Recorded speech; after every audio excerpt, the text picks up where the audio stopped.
You will hear a number of different recordings, and you will have to answer questions on what you hear. There will be time for you to read the instructions and questions, and you will have a chance to check your work. All the recordings will be played once only. The test is in 4 sections. At the end of the test, you will be given 10 minutes to transfer your answers to an answer sheet. Now turn to Section 1. Section 1. You will hear a telephone conversation between a representative of an internet provider service and a man who wants to get a new password. First, you have some time to look at questions 1 to 7.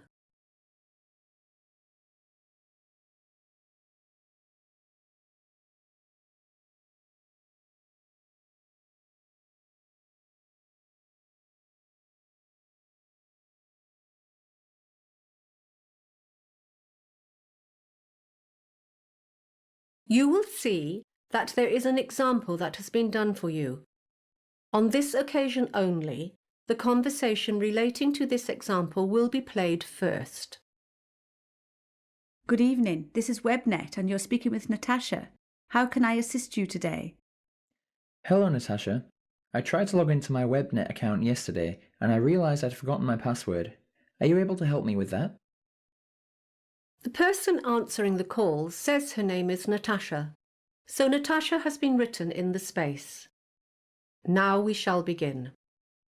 You should answer the questions as you listen because you will not hear the recording a second time. Listen carefully and answer questions 1 to 7. Good evening, this is WebNet and you're speaking with Natasha. How can I assist you today? Hello, Natasha. I tried to log into my WebNet account yesterday and I realised I'd forgotten my password. Are you able to help me with that? Of course. What I'll need to do is ask you a few questions to check your identity, and then I'll issue you with a new password. Is that okay? No problem. Firstly, can I have your full name, please? Michael Simmons. Simmons. I don't have a middle name. Great. And your date of birth? It's the 27th of the 3rd, 1988. Right. And I also need to know your previous address. I live at 12 Wake Street and that's in... We have that as your current address. What was the address you registered with us before you moved there? Oh yeah. I used to live at 319 Ocean Drive. That's in East Providence. I'll just need your contact phone number as well. That's 0492 48002. And just a few questions about your account. Do you know what your current data allowance is? I upgraded to the Gold account not long ago, so it's unlimited. Yes, unlimited data. Right, now can you just tell me about your payment plan? Which plan are you currently on? Do you know? Oh, hang on a minute while I think. Yes, I started off with a 12-month automatic renewal, but a few months ago I switched to the 24-month plan. That's fine. Now when you first registered for WebNet, you selected 2 secret questions and provided us with the answers. In order to issue you with a new password, I need you to answer those questions for me. Firstly, what is your mother's maiden name? My mother's name is Sarah. That's Sarah with an H. That sounds like her first name. We're looking for her maiden name. That's her family name before she was married. Oh, sorry, I misheard. It's, White. White as in the colour? Yes, that's right. Now, the other question you chose to answer, what was your first pet? The first pet I ever had? Yes. It was actually a goldfish. That's what it says on your file. OK, that's all done for you, Mr. Simmons. I've sent you a generic password, which should arrive in your email box within a few minutes. I'll just make a note of the date, 30th of June. When you log in, I suggest you go to the Members Details section on the website and change it to something you're going to remember. Wonderful, thanks. Before you hear the rest of the conversation, you have some time to look at questions 8 to 10.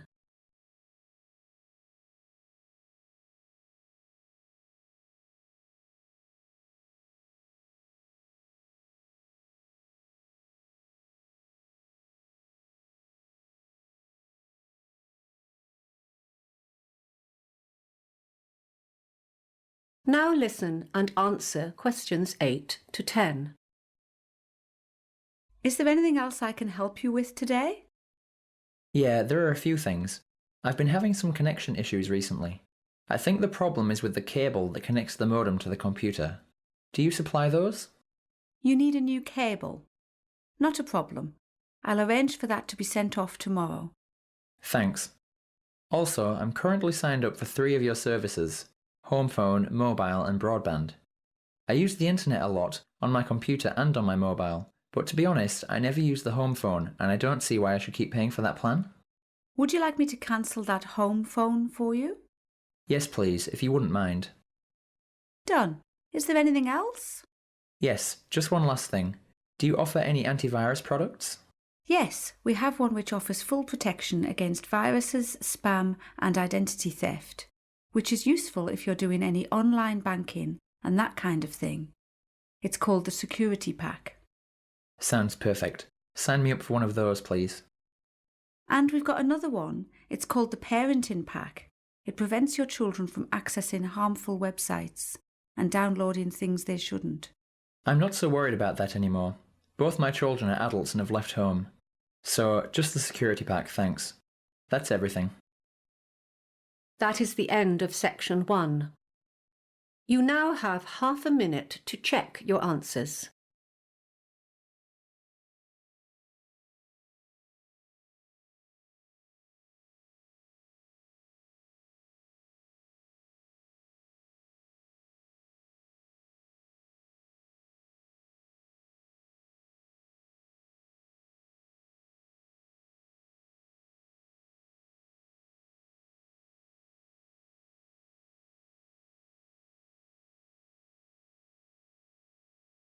Now turn to section 2. Section 2. You will hear a man who owns a holiday home talking on the phone to a woman who has rented it. First, you have some time to look at questions 11 to 16.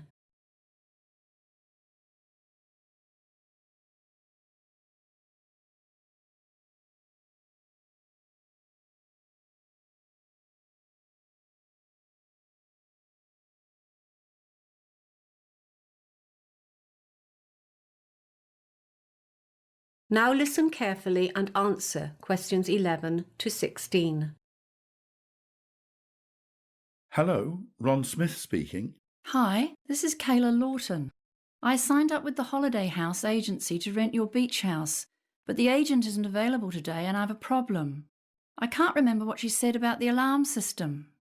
Oh, it's quite simple, really. The main thing to remember is to enter by the back door, which leads into the kitchen, because that is where the alarm is situated, right next to the light switch, just beside the door.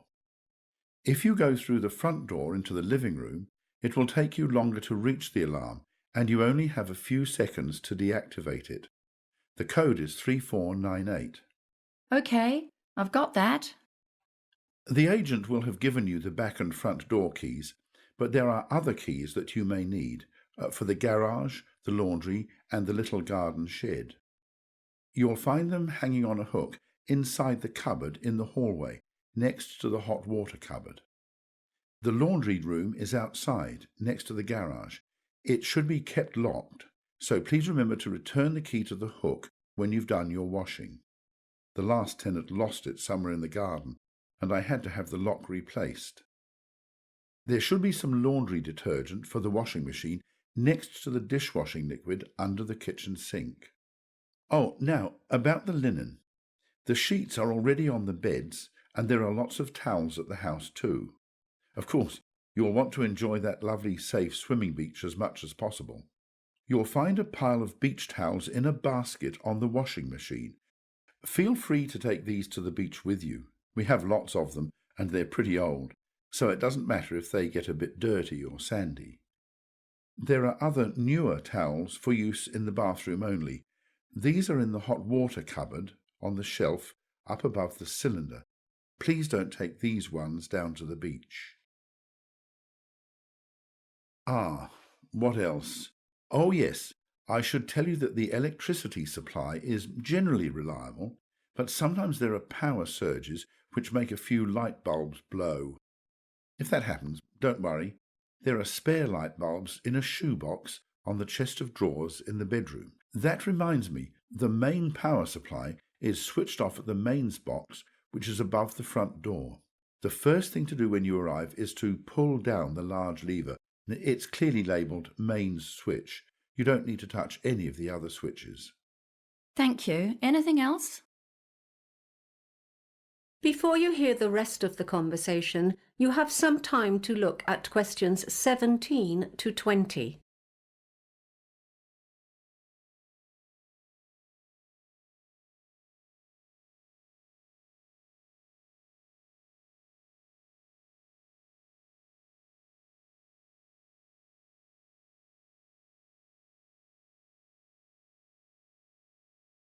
Now listen and answer questions 17 to 20. Oh, one more thing.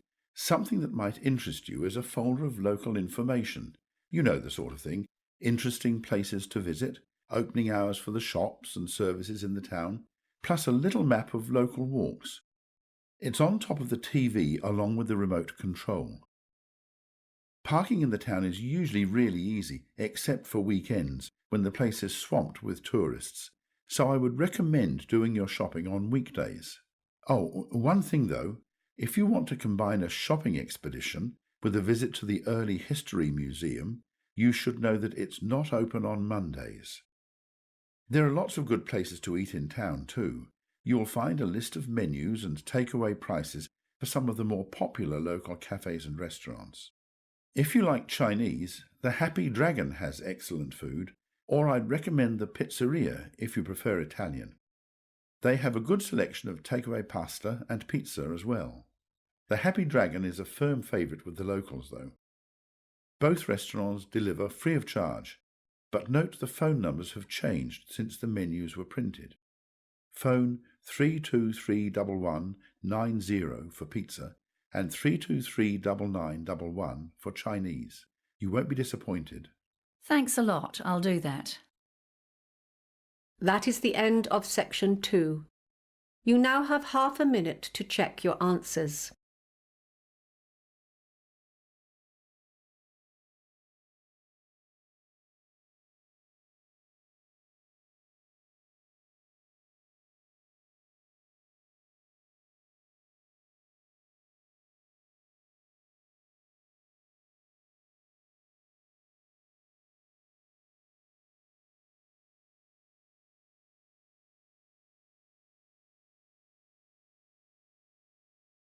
Now turn to section 3. Section 3. You will hear a college professor and a postgraduate student, Diana, discussing her recent internship experience. First, you have some time to look at questions 21 to 25.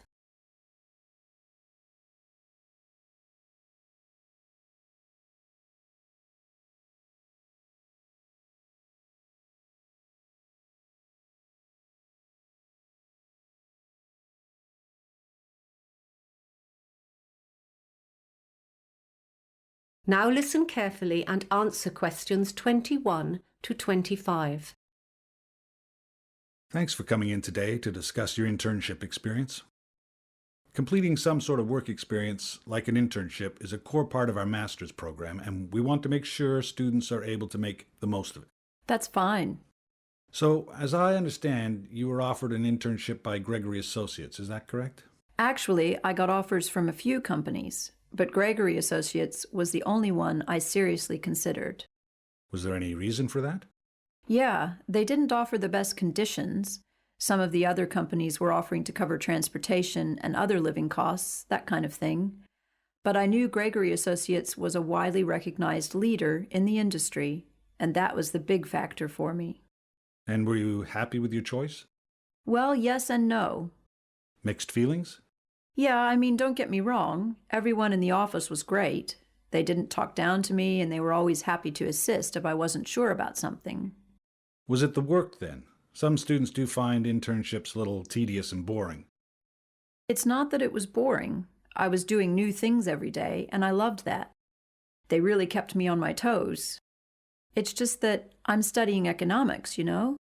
But most of the projects I was assigned to involved more administrative stuff. It just wasn't relevant to what I've been studying. I'm sorry to hear that. I'll make a note of it. Let's talk about the good things. What did you particularly enjoy about the experience? Well, as an intern, the managers do tend to keep you at arm's length.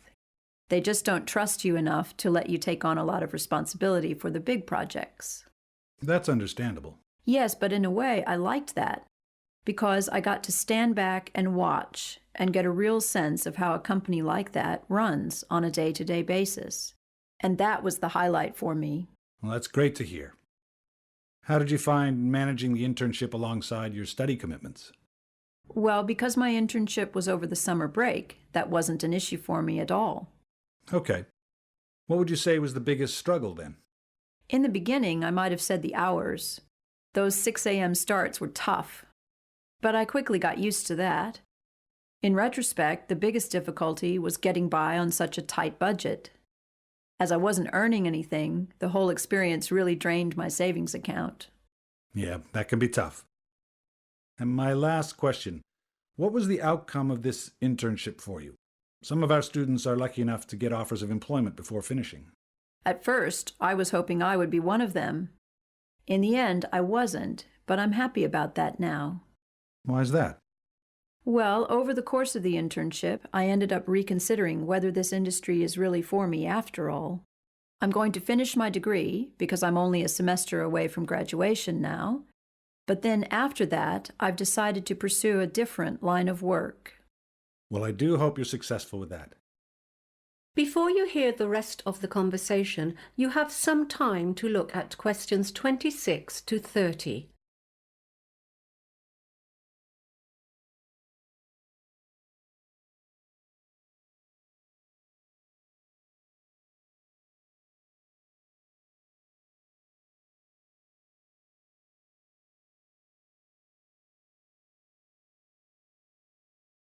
Now listen and answer questions 26 to 30. Now, we're putting together a step-by-step guide about the process for students who want to apply for internships, and we were wondering if you could help us with it. Sure. What would you say is the first step? Before they do anything else, students need to get their documents sorted. Companies need to see all sorts of things, such as reference letters and verified copies of academic transcripts. It can take time to get it all together, so applicants need to get onto this as soon as possible. Great. We'll put that down as number one. And then students should begin researching companies? Absolutely. They should look at a wide range of companies and the internships they offer. They really shouldn't limit themselves at that stage. It would be time-consuming to apply to them all, though. Yeah, so I think they need to weed out those positions they are not qualified for, or that don't meet their own needs and interests, and then put together a short list consisting only of those positions that are a good match. And then? Well, the next part is the applications, of course. I think the big mistake here is that some students just send the same cover letter and the same CV to each company, when in reality, every position is a little bit different. They really need to alter their applications so that they refer to the individual needs of each position. I'll make a note of that. And should students follow up on their applications? I think so. It's best to call each company. An email is too easy to ignore or delete. And not too soon either. A week after the applications have been submitted is probably ideal. So if they get an interview, what's next? Obviously, they need to prepare. For me, this included all sorts of things, like practicing my body language in front of the mirror and researching common interview questions online. Any tips for the interview itself? Most students are so obsessed with having the right answers, but I think the most important thing is actually to ask questions. It shows the employer that you are genuinely interested in their company and in the position. That's really helpful advice. Thanks for coming by today. No problem. That is the end of section 3. You now have half a minute to check your answers.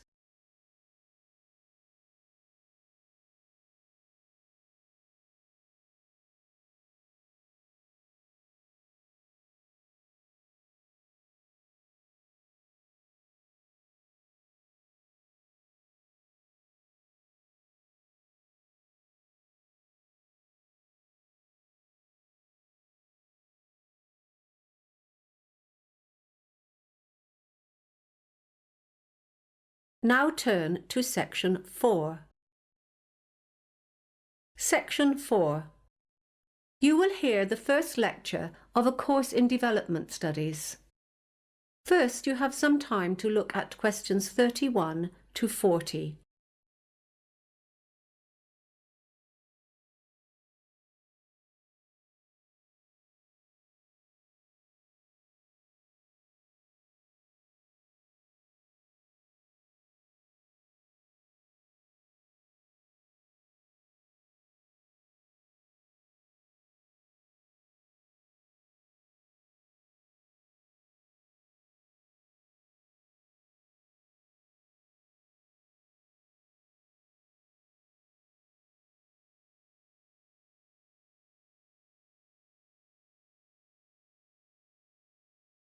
Now listen carefully and answer questions 31 to 40.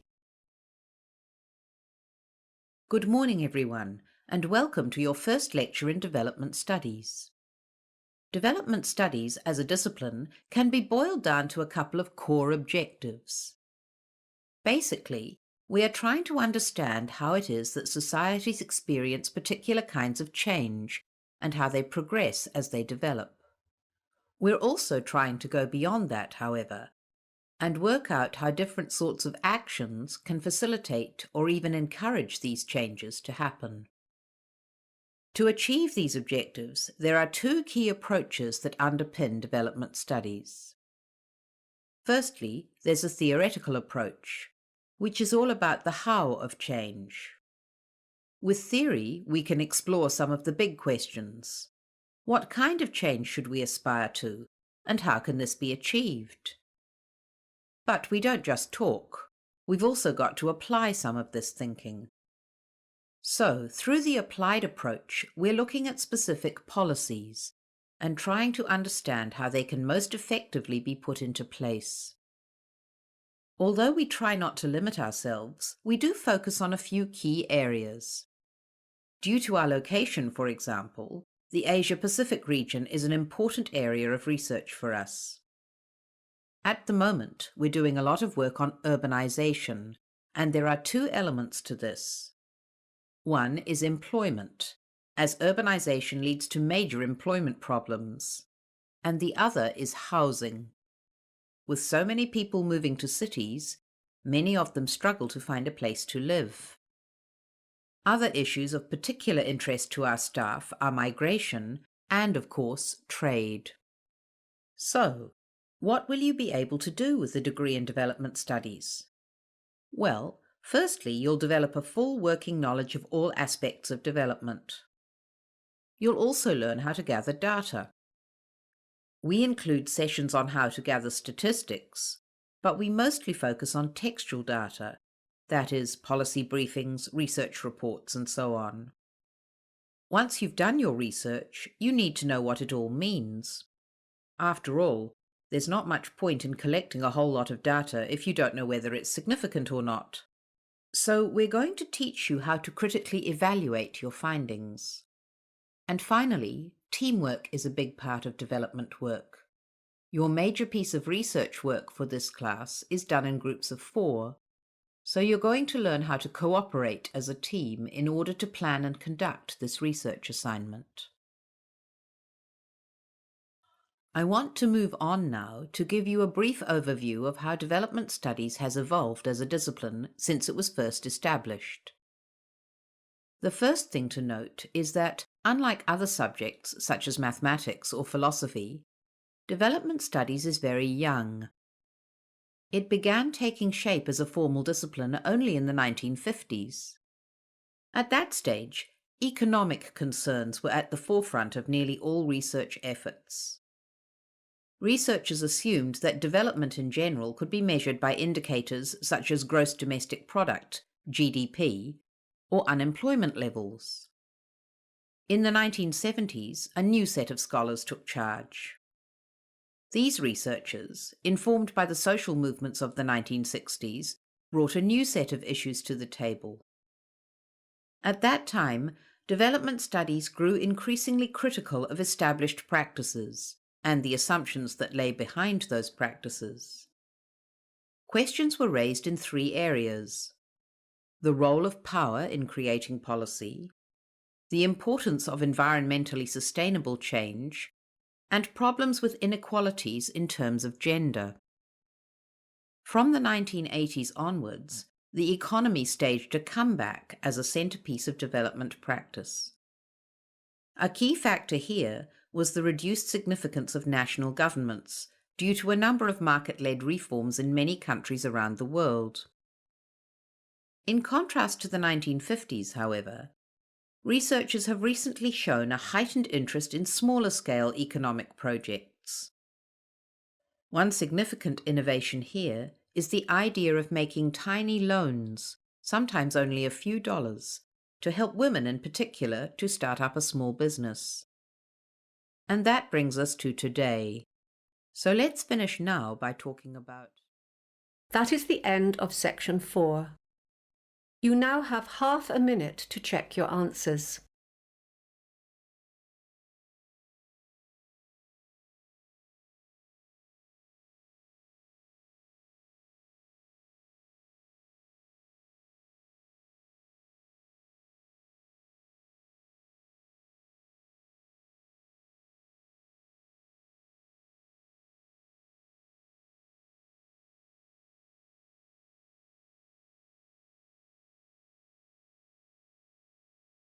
That is the end of the listening test.